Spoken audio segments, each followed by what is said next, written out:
Mix by DJ Pramod Kumar DJ R के।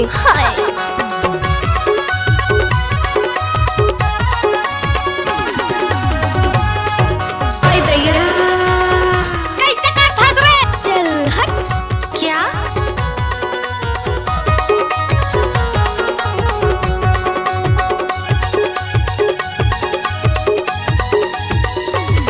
नाच ना वो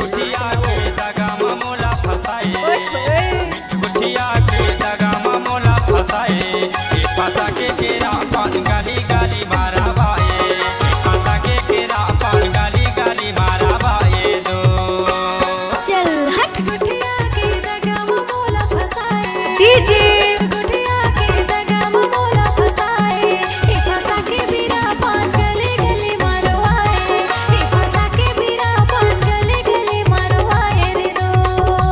ऑर्केस्ट्रा बजा।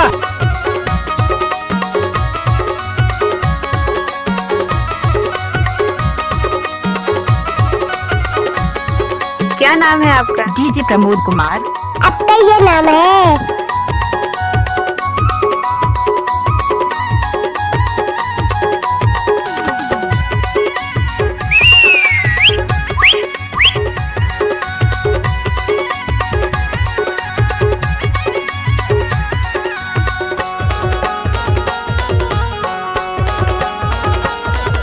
गणपत बजाने रे।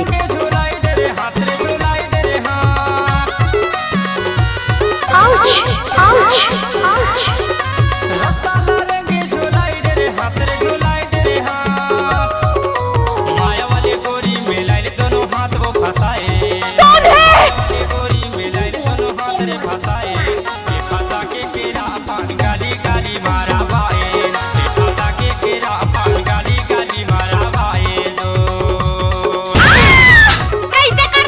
नाच ना वो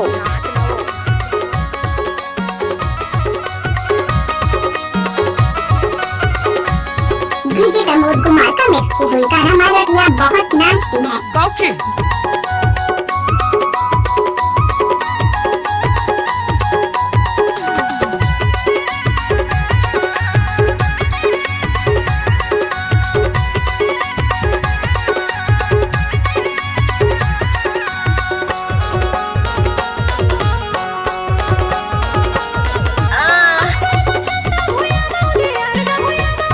अच्छा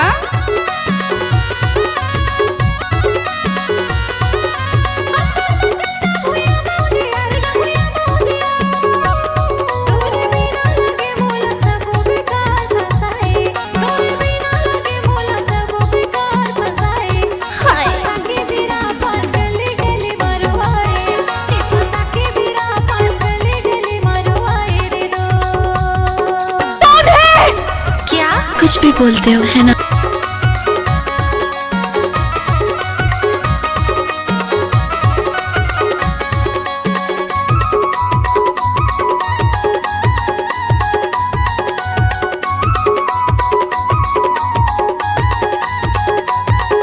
ये खत्म नहीं हुआ।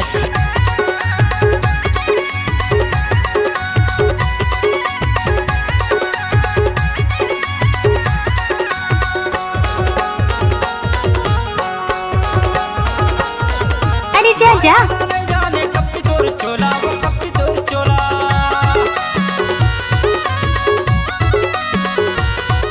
टाइम लगते ना वो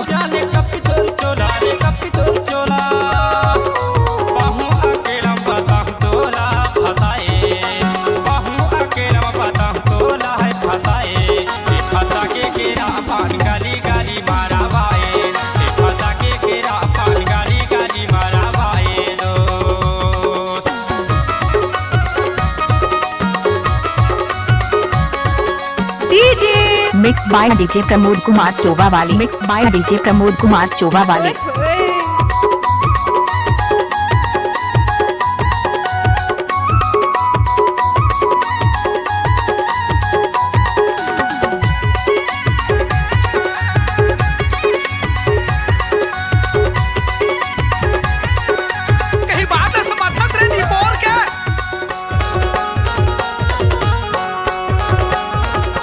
एक महिबाई क्या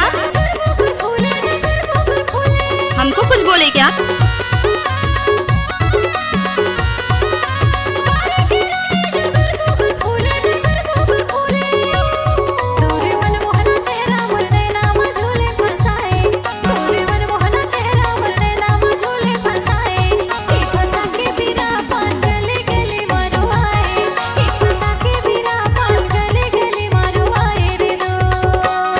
प्रमोद कुमार ग्राम चोभा टोला वाले। अच्छा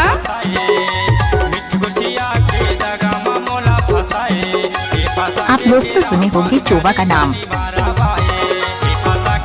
हमारे YouTube बॉट चैनल को